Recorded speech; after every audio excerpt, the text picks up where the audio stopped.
Shalom. I'm Eddie Chumney of Hebraic Heritage Ministries, and we welcome you to this week's Focus Israel Report. In this week's report, we're going to look at the current situation regarding the Israeli-Palestinian peace process. The Bible tells us in Isaiah chapter 34 and verse 8 that there's going to be a controversy over Zion. This controversy is regarding who owns the land. When we're looking at the Israeli-Palestinian peace process, we are inquiring regarding the status of Jerusalem. So this is actually a watchman on the wall report, as we're told about in Isaiah in chapter 62. And we are told there that we are not to give the God of Israel any rest until he makes Jerusalem a praise in the earth. In this week's update, we are going to focus on the current status of the Israeli-Palestinian peace process. In summarizing what we are going to cover, the United States and Europe, particularly Germany, has been putting heavy pressure on Israel to agree to a building freeze in East Jerusalem. And Israel has been building in East Jerusalem since they got control of the entire city of Jerusalem following the June 67 war, and Israel builds in Jewish neighborhoods in East Jerusalem. Germany issued a threat to Israel to possibly not sell German submarines to them if they continue the policy of building in East Jerusalem. However, no Israeli government has ever ceased building in East Jerusalem or issued a settlement freeze, and so as a result, this government of Benjamin Netanyahu refused the request as well. The Palestinians, meanwhile, insist that in order for them to enter into direct negotiations, which is the goal and objective of the quartet consisting of the United States, the United Nations, the European Union, and Russia, that Israel must agree to a Palestinian state based upon 67 borders with East Jerusalem as its capital, in addition to stop building in East Jerusalem. On September the 23rd, the day in which Mahmoud Abbas submitted the Palestinian request for recognition of a Palestinian state based upon 67 borders with East Jerusalem as its capital to the UN Security Council, on that same day, the quartet issued a statement outlining their vision to achieve a peace agreement between Israel and the Palestinians by December of 2012.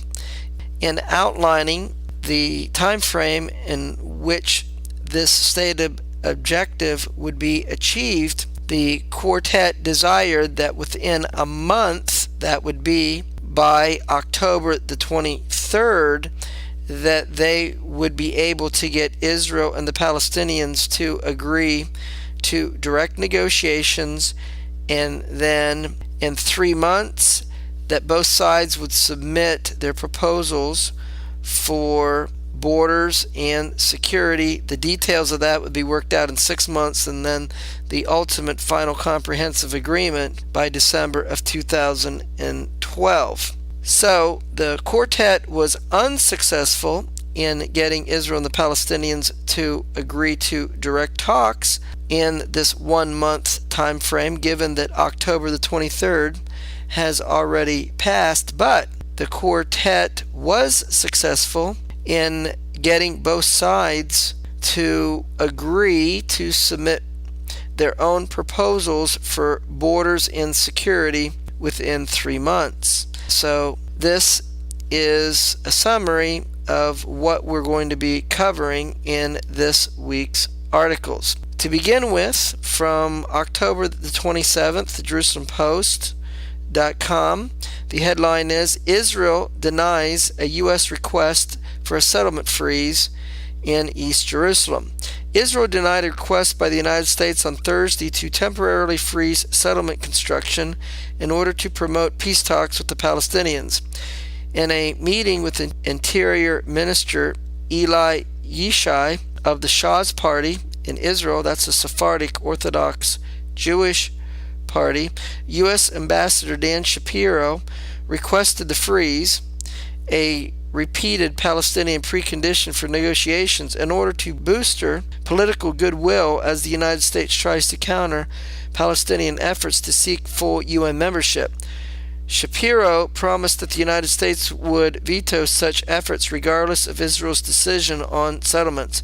According to Israeli Army radio, Yishai replied that no Israeli government had given in to the request to freeze settlements in the past, and there was no reason for the current government to do so now.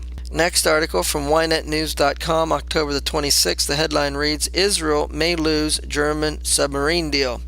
Germany is reconsidering its decision to sell Israel a sixth Dolphin-class submarine, Yediot Aranet reported on Wednesday. According to the report, the move was prompted by the tensions between German Chancellor Angela Merkel and Prime Minister Benjamin Netanyahu, and Merkel's frustration over the new housing plans approved in East Jerusalem.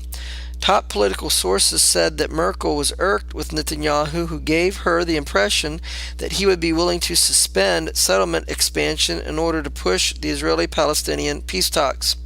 Israel's recent approval of 1,100 housing units in the Gilo neighborhood in Jerusalem led Merkel to announce that Netanyahu cannot be taken seriously and has no intention of complying with the basic terms needed to renew the negotiations with the Palestinians. Merkel and Netanyahu shared strident words following the decisions, and relations between Israel and Germany have been strained ever since. Next article, October the 26th, from Haaretz.com. The headline reads, a leading Palestinian negotiator says Israel must agree to our terms or no peace talks.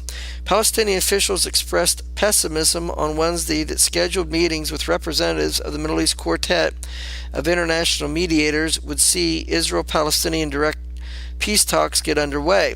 The quartet, which consists of the United States, European Union, Russia, and the United Nations, is slated to hold separate meetings on Wednesday, that is, this past Wednesday, with Palestinian and Israeli officials at the UN headquarters in Jerusalem to discuss the renewal of the deadlocked negotiations. But Palestinian negotiator Nabil Shath, a member of the Palestinian negotiating team, said he did not foresee anything coming out of the talks. The quartet, and particularly the U.S., does not seem to have a clear vision on how to restart the negotiations, he told Voice of Palestine Radio. Palestinians have said that they will not return to the talks until Israel stops all settlement activities in the West Bank and in East Jerusalem and recognizes the lines which existed before the Six-Day War in 1967 as the borders of the future Palestinian state. Our demands are very clear and they will not change for any reason, said Sha'ath, who is also a leading member in President Mahmoud Abbas's Fatah movement. Unless Israel complies with these conditions, he said, we will not return to negotiations. There's just no use for them. Next article, October the 27th. The headline reads, the quartet's efforts to restart Israeli-Palestinian talks fail. Talks led by representatives of the Middle East Quartet in the last 48 hours did not succeed in getting the Israeli and Palestinian negotiators back to the long-stalled peace negotiations, Israeli Prime Minister's office said Wednesday evening. The quartet representatives met in Jerusalem separately with Palestinian National Authority Chief Negotiator Saeb Erekat and Yitzhak Molko, who represented Israel Prime Minister Benjamin Netanyahu. Molko met for over 2 hours with representatives of the International Quartet in an effort to find a way to resume direct negotiations between Israel and the Palestinians. This is in keeping with the quartet's outline, according to which the resumption of direct negotiations is to be done without precondition, the Prime Minister's office said in a statement. However, the talks were inconclusive, and it was decided that the sides would coordinate on a date to resume their discussions, the statement said. The next article from ynetnews.com, October the 27th, the headline reads, Middle East envoys make no breakthroughs. International mediators have failed to make any breakthroughs in their quest to bring Israeli and Palestinian officials back to the negotiating table, but in a small sign of progress, they announced that both sides would present comprehensive proposals for resolving key aspects of their conflict within 3 months. The Quartet of Mideast peacemakers on Wednesday said that Israel and the Palestinians agreed to submit proposals on territory and security in the coming months as part of a larger goal by the international community to forge a full peace agreement by the end of next year. Territorial claims and security concerns are core issues in any final deal. Then, the last article for this week's update is from the Jerusalem Post, October the 27th. The headline reads, Israel is ready to submit a border proposal to the Quartet. In a departure from previous policy, the government has agreed to put forward a comprehensive proposal on borders within 3 months, according to a Quartet communique issued on Thursday. The statement, put out following separate meetings the Quartet envoys and Quartet Representative Tony Blair held in Jerusalem with Israeli and Palestinian officials on Wednesday, said the parties agreed with the Quartet to come forward with comprehensive proposals on territory and security within 3 months. Prime Minister Benjamin Netanyahu has been reluctant to present a detailed map of where he envisions a future Palestinian state, weary of revealing a key negotiating card before knowing what he can expect in return from the Palestinians on issues such as refugees, Jerusalem, and recognition of a Palestinian state. Blair, in an interview he gave earlier this week with the Los Angeles Times, was asked whether either side has provided the Quartet with a detailed proposal on borders and security. The Palestinians, of course, did table a proposal in the last talks that they had in Annapolis, Maryland in 2008 during the Bush administration.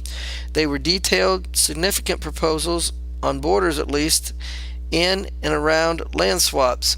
This Israeli government has not produced such a proposal, and that's obviously one thing we have to explore with them, he said. One Israeli government official, when asked about Israel's border proposal, said Jerusalem wanted to facilitate the Quartet's efforts to launch direct negotiations without preconditions. He stressed, however, that it was important that the Quartet meetings don't become a substitute for direct negotiations between the sides, but only as a way to get those talks started.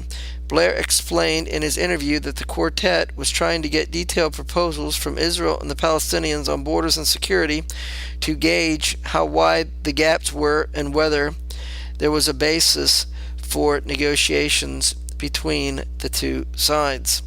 So this is going to conclude this week's update, and in this week's update we shared with you pressure that the United States and Europe, in particular Germany, is putting upon Israel to cease building in East Jerusalem, but Israel did not agree to do this. And the Palestinians said that they will only enter into direct negotiations with Israel if Israel accepts its terms, which is Palestinian state based upon 67 borders with East Jerusalem as its capital, and Israel quit building in the West Bank and in East Jerusalem. The Quartet was unable to meet their 1 month deadline to get Israel and the Palestinians to agree to direct peace talks. However, they did get a statement from both sides indicating that they would be each willing to submit their own proposals on how they envision borders and security in any future peace agreement. Well, I pray that this week's update has been a blessing to you. So until we do it again, Shalom in Yeshua the Messiah. Amen.